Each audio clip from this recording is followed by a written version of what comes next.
Pessoal, então vamos então para mais uma aula de fundamentos, certo? E aí hoje nosso tema vai ser os principais dispositivos e seus cuidados de enfermagem. É uma aula um pouquinho extensa, então pode ser que ela se prolongue por mais uma semana, certinho? Então olha só, nosso primeiro dispositivo que nós vamos falar hoje vai ser a traqueostomia. Então o que é a traqueostomia, pessoal? Ela vai ser uma cânula própria, que ela pode ser tanto de plástico ou tanto de ferro, que ela vai ser introduzida dentro de uma abertura que é feita, né, cirurgicamente, na traqueia do paciente.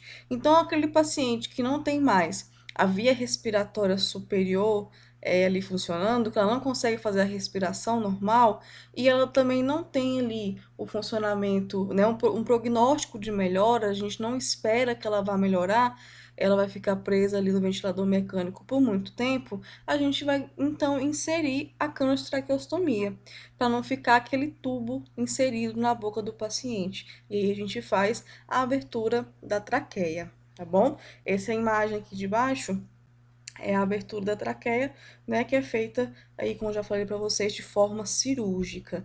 E aí, olha só, nós temos aqui as cânulas, certo? Essa aqui é uma cânula de plástico. Ela é uma cânula um pouco mais moderna. E aí, como que ela funciona então, pessoal? Aqui, a gente vai ter essa cânula aqui, ó, é a cânula interna. Essa aqui é a minha cânula interna. Essa cânula interna, ela vai ficar, pessoal, inserida dentro da traqueia. E aí nós temos esse balonete aqui que a gente chama de cuff, onde a gente vai inflar e esse cuff vai ficar dentro da traqueia, fixando, né, não permitindo então que essa cânula de traqueostomia saia. Então, essa cânula primeiramente é inserida, essa cânula, né, interna, ela vai ser inserida primeiramente, vamos insuflar o cuff e aí ela vai ficar bem presa. Depois disso, a gente vai vir aqui com a cânula externa e aí a gente vai inserir ela dentro da cânula aqui interna, tá? Ela vai ser encaixada dentro, permitindo então que a gente retire para poder fazer a limpeza, tirar as secreções que se acumulam com muita facilidade, tá? Então, olha só, que a gente tem um exemplo da cânula de ferro, né, de alumínio. Então, aqui a gente tem a parte da cânula de traqueostomia, que é a parte interna, que vai ficar em contato com a traqueia, e aqui a gente tem a parte externa, que ela faz a retirada para limpeza de secreções. Esse daqui é o limpador, tá? E aqui, pessoal, né, a diferença entre um e outro principal é que a de alumínio, ela não tem cuff, tá bom? Ela aí tem um custo mais barato, porém ela não tem cuff, tá? Então, essa daqui, ela vai possuir o cuff, ela é um pouquinho mais moderna, e a de alumínio, não, tá? Mas tem um custo-benefício bem mais barato. Então, olha só, aqui, pessoal, então a gente tem a imagem da cânula de traqueostomia inserida mesmo na traqueia. Então, percebo aqui, ó, o cuff, ele vai ficar inflado e ele vai encostar aqui nas bordas da traqueia. Então, a cânula de traqueostomia, ela vai ficar firme. Ela, obviamente, que pode acontecer algum tipo de acidente e a cânula pode sair. Mas dessa forma aqui, a cânula fica bem firme, bem segura para o paciente. Tá? A gente não precisa ter medo, não. E também para auxiliar que a cânula de traqueostomia ela não saia, nós temos o local de colocar o cadarço, que é esses locais aqui, ó. Aqui nós colocamos os cadarços para poder fixar em volta do pescoço do paciente, tá? Igual aqui. Então, a gente tem o cadarço aqui e a gente tem, né, um cadarço pode ser acolchoado, pode ser né, de elástico que a gente coloca aqui no pescoço do paciente para ele ficar bem firme, certinho? Então, pessoal, aqui a cânula de traqueostomia, ela pode ser temporária, né, que ela é indicada quando o paciente precisa de ventilador por um tempo prolongado, mas que a gente tem ali uma espera de uma melhora, que ele vá respirar novamente, né, por conta própria, e é a definitiva, que ela vai ser indicada, né, após ali uma laringectomia total, tumores que podem acometer ali a faringe, né, a traqueia do paciente, e que ele vai precisar, então, de um sistema ventilatório para o resto da vida, tá? Então, nós temos essas duas opções de traqueostomia. Então, quais são os cuidados principais que a gente tem que ter com a cânula de traqueostomia? A gente deve manter a permeabilidade da cânula através da aspiração frequente, tá? A aspiração, ela deve ser feita todos os dias. Alguns pacientes têm que ser feitas, né, até 2 vezes por dia, se ele tiver muito secretivo, porque atrapalha bastante o processo de respiração do paciente se aquela cânula estiver entupida. A secreção, ela se torna bem espessa, ela fica, né, obstruindo ali a passagem da traqueostomia. Então, nós temos que fazer a aspiração sempre. Manter a cânula fixa através aqui dos cadastros, nesse caso da de plástico, do balonete também é essencial para manter a cânula fixa. Manter o curativo da traqueostomia e o cadastro sempre limpinhos para poder evitar aí, então, infecções. Observar as condições da traqueostomia, qualquer anormalidade a gente deve comunicar sempre ao enfermeiro. Controlar e observar o padrão respiratório do paciente, a gente já aprendeu a realizar sinais vitais, né?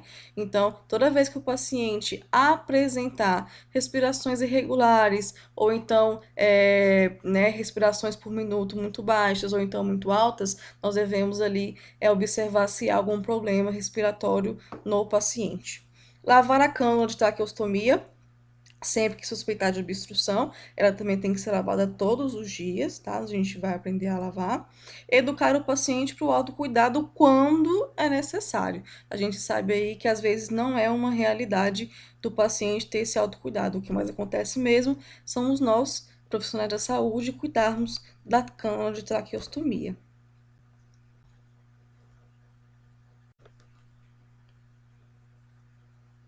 Então, como nós vamos realizar aqui essa aspiração das secreções traqueais? Então, quando o tubo ele estiver com muita secreção, que a gente vê que a tosse, né, a secreção ela está obstruindo a respiração do paciente, a gente vai ter que realizar então essa aspiração. Ela é realizada na avaliação dos ruídos adventícios que estiverem ali pertinentes. Então, o paciente começou a apresentar um ronco, né, muito forte, a gente tem que aspirar ele imediatamente, tá? Então, o equipamento, ele vai entrar em contato, tá, pessoal, com as vias aéreas. Então, lembrando que a aspiração traqueal, ela é um procedimento estéril, tá? Para a gente poder aí prevenir infecções no trato respiratório. Então, tomem muito cuidado. Então, nós devemos utilizar a sonda de aspiração, ela tem que se manter esterilizada. A gente deve utilizar luvas estéreis, né, luvas cirúrgicas, para poder evitar então as contaminações. Então, a finalidade, né, da aspiração é manter as vias aéreas permeáveis e também prevenir infecções, tá, pessoal? O material que a gente vai utilizar para poder fazer essa aspiração vão ser as catetas de aspiração. A gente vai ver esse material lá no laboratório, tá? Então, com o texto da traqueostomia. Luvas esterilizadas, soro fisiológico de 10 ml. Esse soro fisiológico aqui é para poder fazer, colocar um pouquinho dentro da traqueostomia para poder amolecer a secreção. Frasco de soro fisiológico de 100 ml para poder realizar, quando necessário, uma nebulização para amolecer mais ainda as secreções. Máscara de proteção individual, fonte de oxigênio com peça em T. Essa aqui é a peça que vai encaixar no aspirador, tá? Para poder fazer aquela pressão de sugar a secreção do paciente. Então, se o paciente, né, se o paciente for lúcido, a gente vai explicar o procedimento para ele, senão a gente vai explicar para o acompanhante. Vamos colocar ele em semi-Fowler, tá? Aquela posição semi-sentada, e nós vamos fazer a hiperextensão do pescoço. Então, a gente vai esticar bem o pescoço do paciente para trás. E aí, a gente vai aqui, né, lavar as mãos, ligar a fonte de aspiração com pressão inferior e verificar a fonte de oxigênio para poder realizar fazer o puxamento da secreção. Então, a gente vai né, tirar o invólucro da sonda, conectar no tubo de aspiração com a luva esterilizada e aí a gente vai inserir o catéter suavemente. A gente não pode ficar fazendo movimentos de vai e vem. Nós vamos colocar o catéter com o ar preso, a gente vai dobrar o catéter, a mangueira de aspiração, vai inserir na traqueostomia e só quando ela estiver lá dentro nós vamos fazer movimentos circulares retirando e puxando a sonda, tá? Então, a gente não pode ultrapassar, pessoal, olha só, de mais de 15 segundos. A aspiração, ela deve ser feita nesse tempo. Se precisar colocar novamente a sonda dentro da traqueostomia, nós podemos colocar, mas cada vez que a gente coloca, ela deve durar somente até 15 segundos, não mais que isso, tá? Fique tranquilos que a gente vai fazer isso tudo, tá? Em laboratório. Então, a gente vai ventilar se o paciente apresentar um desconforto respiratório muito grande, nós vamos ventilar o paciente com oxigênio, tá? Para poder, a gente vai dar uma pausa na aspiração e vamos administrar oxigênio. Então, nos intervalos, dessa introduzir a sonda no frasco de soro fisiológico estéreo e aspirar. Para quê, pessoal? Para poder limpar a cânula. A cânula, quando ela vai sugando a secreção, ela também vai se sujando. Então, a gente coloca essa sonda dentro do frasco de solução estéreo fisiológica para poder fazer a limpeza da mangueira, senão ela também entope com o tempo. E a gente vai lavar, né? Vamos aspirar tudo até que não se reste nada. Depois disso, vamos lavar a sonda e registrar o procedimento no prontuário, certo?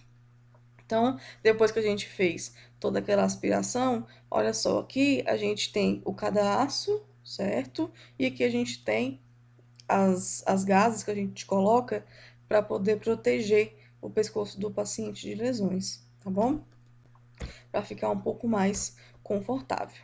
A técnica de limpeza da traqueostomia nós vamos ver em laboratório, certinho? Vamos agora falar sobre a sondagem. Então, a sondagem ela é um termo que se refere à colocação de uma sonda em uma estrutura do organismo. Aqui nós estamos falando, pessoal, de uma forma geral, tá? Então, a sondagem é qualquer procedimento que a gente vai colocar uma sonda, geralmente, né, a gente tem os materiais aí específicos, dentro de uma estrutura do organismo humano, tá? Então, as sondas, elas são, as sondas são utilizadas com a finalidade, a gente tem a finalidade de alimentar o paciente quando, né, da forma natural não é possível, ou realizar também uma drenagem gástrica. Então, a sonda nasogástrica, a gente tem essas duas funções. E elas têm algumas características principais. Primeira delas, são fabricadas em poliuretano e também em silicone, que são materiais mais resistentes. Não sofre alteração física com a presença de pH ácido, então o estômago, né, o suco gástrico, ele não é capaz de destruir a sonda. Conservam flexibilidade, maleabilidade, durabilidade, então elas duram bastante tempo, esse tipo de sonda. Não irritam a mucosa digestiva e permitem o fechamento dos esfíncteres cardia e piloro, que são os esfíncteres ali responsáveis por não permitir que o suco gástrico volte para poder, volte ali acima do estômago, certinho? Então, a gente tem a sonda nasogástrica, quando a gente está falando de alimentação, tá, pessoal? Nós temos a sonda nasogástrica e nós temos a sonda nasoentérica. Então, a sonda nasogástrica é essa sonda aqui da imagem. Ela é uma sonda que ela é inserida no estômago, tá? Essa é uma principal característica da sonda nasogástrica. Ela é inserida no estômago, através do nariz, e tem, né, a gente obter, então, essa sondagem nasogástrica.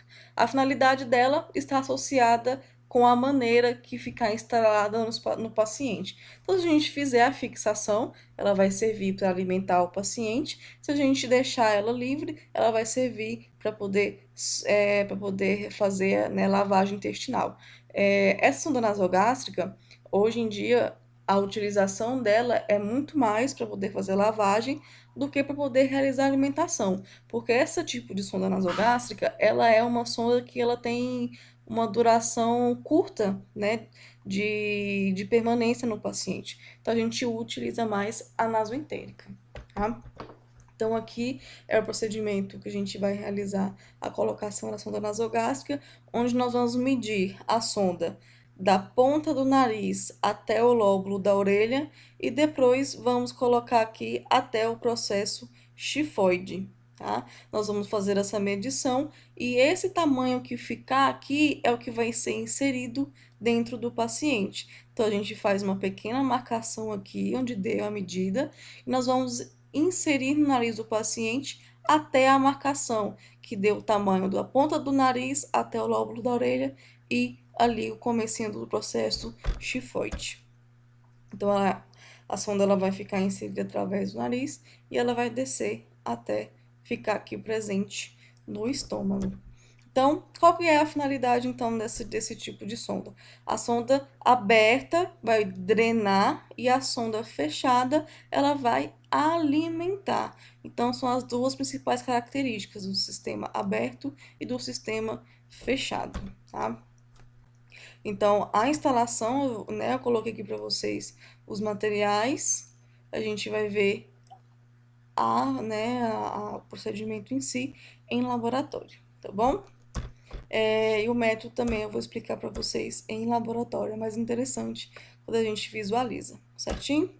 Então, quando a gente coloca, né, a sonda, é importante a gente fazer alguns testes para verificar se ela está presente no local correto. Então, a primeira delas é a qual? A gente vai primeiramente conectar a seringa à sonda e aspirar. Se voltar conteúdo gástrico, é porque a sonda está no estômago, então está correta, tá? E aí a gente vai perceber, né? A gente vai deixar a sonda ali para finalidade de alimentação. Outro teste que a gente pode realizar é conectar a seringa à extremidade da sonda nasogástrica e assoprar ar. E aí a gente vai pegar o estetoscópio, colocar sobre o hipocôndrio, que é o local do abdômen onde se posiciona no estômago, e se a gente ouvir, né, o, o som do ar, né, a gente vai saber que está dentro do estômago do paciente. E um terceiro teste, que não é muito comum de ser utilizado mais, é colocar um copo de água dentro da sonda e se borbulhar, a sonda está no pulmão, ou seja, está no lugar errado. Só que quando o paciente ele tem uma sonda no pulmão, pessoal, não é tão difícil assim de identificar, porque o paciente ele vai, né, demonstrar um desconforto respiratório, ele vai ter ali aquela produção de tosse e tudo mais. Então, é bem fácil de identificar quando o paciente tem uma sonda nos pulmões. Nós já falamos então, pessoal, da sonda nasogástrica. Nós vamos falar agora da sonda nasoentérica. Então, essa sonda, ela é um pouquinho diferente da outra, tá? E aí ela vai ser inserida não mais no estômago. A sonda nasoentérica, ela vai ser inserida no intestino delgado, tá? Então, o local onde ela vai permanecer é diferente da sonda nasogástrica. Então, nós vamos fazer a mesma medição, tá? Ela vai ser inserida aqui através do nariz e aí ela vai acabar no intestino delgado. Então, ela vai fazer todo esse percurso aqui até parar no intestino delgado, tá? Então, quais são as indicações, né, da sonda nasoentérica? Então, o paciente, né, não pode se alimentar, então a gente vai utilizar esse tipo de sonda. O paciente está em coma, lesões no sistema nervoso central, então ele tem problema de deglutição, debilidade acentuada, né, que é o mesmo problema, o paciente não consegue deglutir com tanta eficácia. Traumatismo bucomaxilofacial, que é quando o paciente quebra o maxilar, né? Intervenções cirúrgicas na boca, faringe, esôfago e no estômago, obrigatoriamente tem que passar uma sonda nasoentérica, e obstruções mecânicas e fisiológicas do tubo digestivo. Então, qualquer alteração que a gente tiver dentro do sistema digestório, a gente vai que atrapalhe a absorção do atrapalhe a ingestão de alimentos e a absorção de nutrientes pelo paciente, a gente vai utilizar a sonda nasoentérica. E aí, a sonda nasoentérica, ela tem um fio guia, tá? Não sei se vocês conseguiram ver aqui na imagem, mas olha só, esse daqui, ó, é o fio guia da minha sonda. E na pontinha da sonda, a gente tem um material que ele é um material radiopaco para poder fazer, quando terminar todo o procedimento, a gente fazer a inserção, a Na verdade, na inserção não, a gente vai realizar o raio-x para detectar se realmente está no lugar certo, tá? Então, a gente tem o fio guia e a gente tem essa pontinha radiopaca aqui que vai nos dizer que ele está no local correto, tá bom? E aí a gente tem aqui os materiais para poder realizar a passagem da sonda, né? A seringa de 20 ml, poder fazer o teste, sonda interal, gás e toalha de rosto, xilocaína em gel, poder facilitar a colocada, a fita para a gente poder fixar no nariz do paciente, estetoscópio, bioma, poder respeitar a privacidade. E nesse caso, pessoal, olha só, a gente vai utilizar luvas de procedimento. A sonda nasoentérica, tanto a nasoentérica, tanto a nasogástrica, ela não é um procedimento estéril, certinho? Então aqui a técnica a gente vai também ver no laboratório, é mais interessante quando a gente faz no laboratório. E quando terminar todo o procedimento, a gente vai aguardar a migração dessa sonda, né, até 24 horas. E aí a gente vai confirmar o seu local no raio-x. Então aqui, pessoal, fica o raio-x né, do paciente onde a sonda está colocada. Então, olha só, ela vem aqui de cima, né, e ela vai se posicionar aqui. Então, olha só, essa daqui é uma sonda que foi colocada errado. Ela está em um local errado. Então, a gente acerta, seria ela vir assim. Então, ela vem retinha aqui, e aí ela vem e dá entrada, que essa parte fica o intestino do paciente. E aí, olha só, com o fio guia, a gente consegue visualizar toda a extensão da sonda no raio-x do paciente, certinho?